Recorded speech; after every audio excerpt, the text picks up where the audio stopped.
Glenn Beck and Sean Hannity had a little reunion, okay? Chatting it up, freaking out about socialism. Take a look. As Newsweek said when I first said this on Fox, and now the New York Times Magazine has said this, we're all socialists now. When did everyone become a socialist? So I apologize. I think that was the wrong video. That was Colonel Sanders. I wanted the Glenn Beck video. Okay, sorry. Socialism is finger looking good. So they're gonna get weirdly conspiratorial in a minute. Of course they are, right? These two pea-mind guys.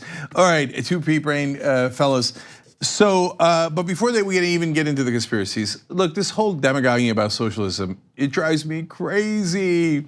And look, I defend capitalism on this show. We just had a bunch of members yelling at me that capitalism sucks. We'll talk about it more in the post game, tyt.com/join to become a member. But the reality is, it's a mixed economy. It's in Germany, it's a mixed economy. In Norway it is, in the US it is. Some things are public, some things are private. And so there is no clear delineation. So most of the other developed countries think that healthcare insurance should be public because it affects your life, like cops do. They save your life. Firefighters, they save your life.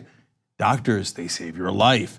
And so now it doesn't mean the doctors have to be all public as well, although some countries do that, like the United Kingdom. It's not a crazy idea, but what most countries think is, if you don't have insurance, we're not gonna let you die.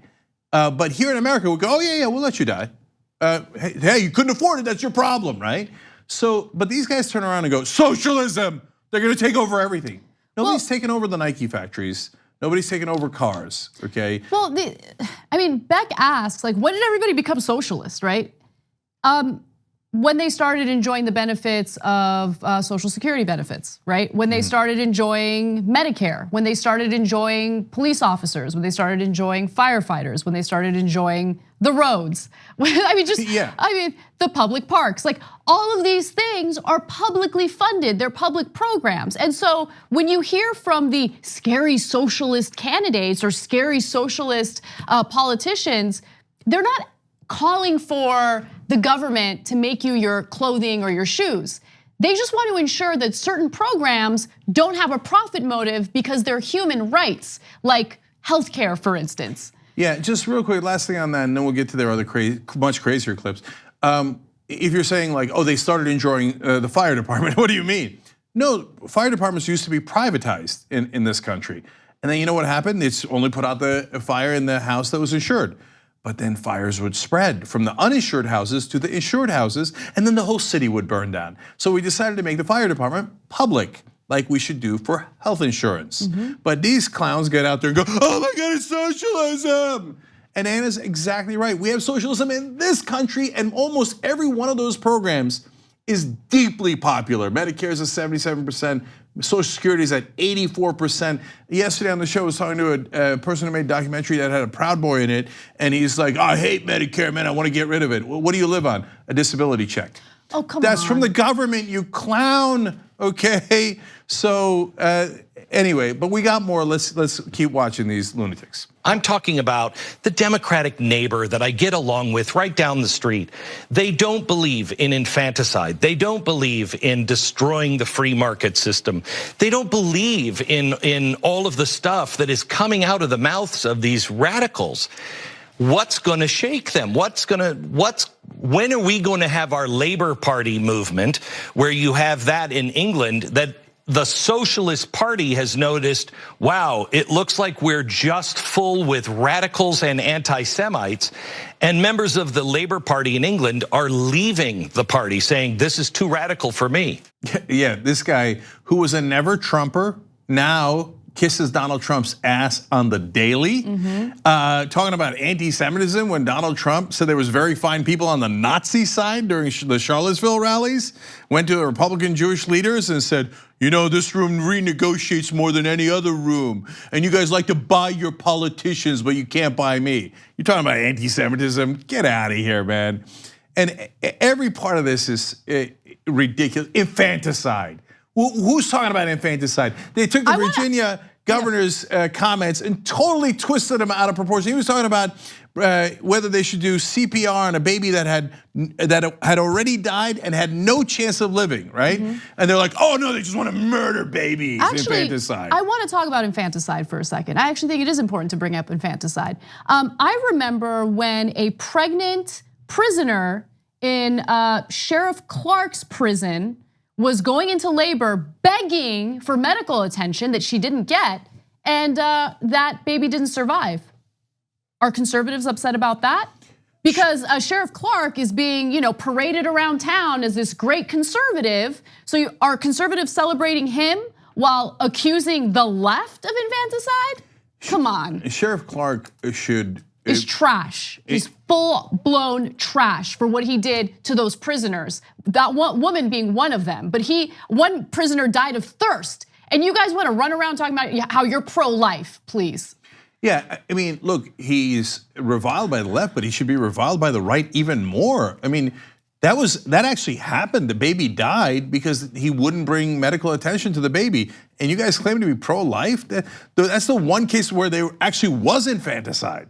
Okay, so they're just monsters, but there's more. He said the people that he knows that are in the Democratic Party are too afraid of the mob.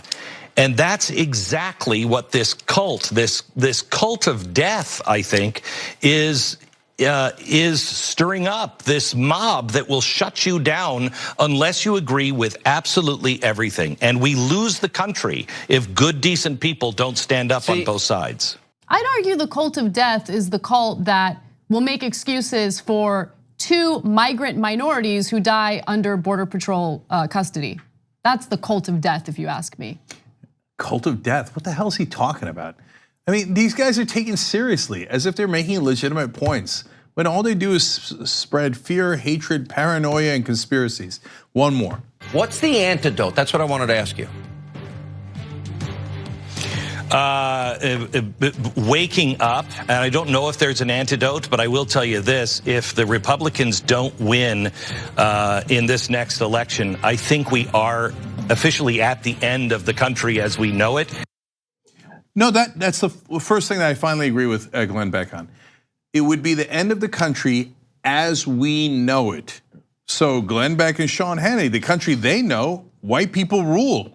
And they lord their power over all minorities. And now everybody would be equal and everybody gets to vote and Democrats might win and then they would get health insurance for everybody and the poor wouldn't die in the streets. That's the end of the country as we know it. I mean, in the country we know and love, the powerful get more powerful, the rich get richer, and they crush everyone. And now they're gonna end the country as we know it and gonna make everybody goddamn equal.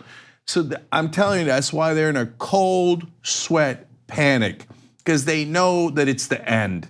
The Southern strategy that they did for decade after decade, where they appealed to racist voters in the South to get an electoral advantage. Pat Buchanan talked to me about it on MSNBC. He's one of the guys who created it. He said we had a nice 40-year run. Now they've had a nice 50-year run, okay? And it's coming to an end. And so that is why they do the voter ID laws. That's why they hate immigrants. They've alienated every minority group in the country: gays, blacks, Latinos, Muslims, Jews, you name it. And I mean, he talked about anti-Semitism. Do you know that Democrats vote about in the last, and they did in 2016 as well, 70% Democratic, 70% of Jews in America voted for Hillary Clinton, okay? So they've alienated everyone, pushed them out of the party, because that was their brilliant strategy. We'll just stick with white people, and the way that we'll get more whites to vote with us is by being more discriminatory against other groups. And now the chickens are coming home to roost. And so they're left with these nut jobs like Glenn Beck and Sean Hannity going, oh my God, it's the end of the country, as we know it, as we love it, when whites reigned supreme. Well, sad day for you, it is the end. And in 2020, we're going to clean your clock and we're gonna run you out of town and we're gonna have an actual democracy in this country where everybody's gonna have the same rights. Gay people are gonna get to have the same exact rights as straight people. And I know that drives you crazy, but it's gonna happen. Black people, Latinos, we're gonna actually care about their lives. We're not gonna let them die at the border. We're not gonna let them die unarmed with cops shooting them disproportionately. We're going to give equal rights. But unlike you guys, we're not going to oppress people. I know they think they do protection. When they were in charge, they oppressed minorities for hundreds of years. And so they assume if the minorities are in charge, my God, what are they gonna do to us, right? Well, the reality is we're way more decent than the right-wingers like you guys. And by the way, you don't represent all white people. There's wonderful, of course, the majority of white people in this country, of course, decent, loving people just like the rest of us and believe in progressive ideals, American ideals. They believe in the Constitution. I mean, no one's whiter than John Iadarola, and he's lovely. You're literally Caucasian. I am. Okay, no, but they view everything in racial terms. And when we push back and say, hey, can you not arrest black people disproportionately? They go, race baiting. Now you don't want us to disproportionately crush African Americans. That's unfair, that's unfair. To them, as I've been telling you all show, equality equals oppression because they have a certain sense of entitlement. Look, last thing about these two clowns. In this long interview, they also talked about how the Islamists, the anarchists, and the socialists were all finally getting together and had this coalition. What are you talking about, man? No, we all get together in like one giant smoke-filled room. What Islamists? There's like 3 Muslim American Congress people out of 535 Congress people. What Islamists? And they're not Islamists, they're Muslim Americans. They're not radicals. Which anarchists are taking over the country? If they took it over, they'd give it back, wouldn't they? They're anarchists. Okay, so none of this makes any sense. But Fox News viewers are like, oh yeah. Remember when Louis Gohmert said Obama was gonna reconstitute the Ottoman Empire? Where the hell's the Ottoman Empire? And remember you guys were all supposed to be in FEMA camps. Where's the FEMA camps? You're wrong, and you're led by a bunch of lunatics like Glenn Beck on his gyroscope and Sean Hannity, one of the dumbest guys to ever be on television. And that's the Republican Party.